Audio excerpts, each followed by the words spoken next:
أعوذ بالله من الشيطان الرجيم. بسم الله الرحمن الرحيم. يا أيها المزمل قم الليل إلا قليلا نصفه أو انقص منه قليلا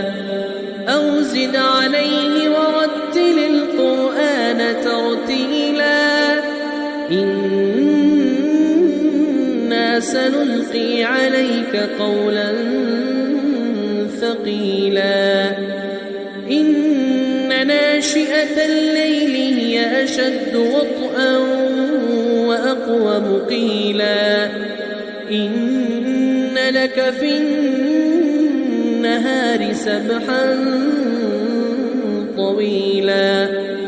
واذكر اسم ربك وتبتل إليه تبتيلا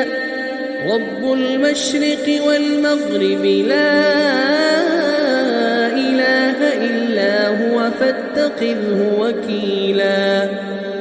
واصبر على ما يقولون واهجرهم هجرا جميلا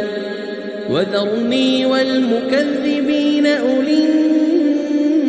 النعمة ومهلهم قليلا إن لدينا أنكالا وجحيما وطعاما ذا غصة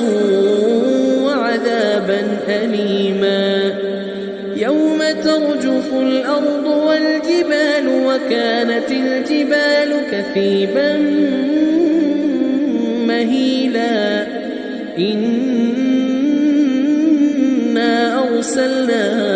إليكم رسولا شاهدا عليكم كما أرسلنا إلى فرعون رسولا فعصى فرعون الرسول فأخذناه أخذا وبيلا فكيف تتقون إن كفرتم يوما يجعل الولدان شيبا السماء منفطر به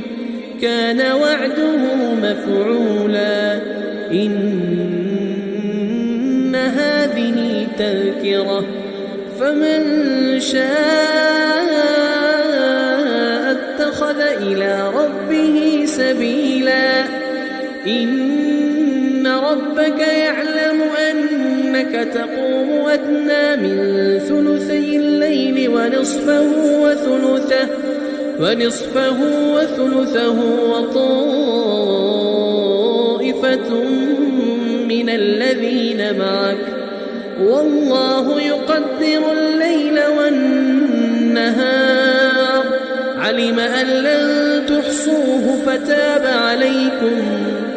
علم أن لن تحصوه فتاب عليكم فاقرؤوا ما تيسر من القرآن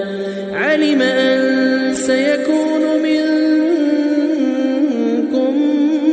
مرضى وآخرون يضربون في الأرض يبتغون من فضل الله وآخرون يقاتلون في سبيل الله فاقرؤوا ما تيسر منه وأقيموا الصلاة وآتوا الزكاة وأقرضوا الله قرضا حسنا وما تقدموا لأنفسكم من خير تجدوه عند الله هو خيرا وأعظم أجرا واستغفروا الله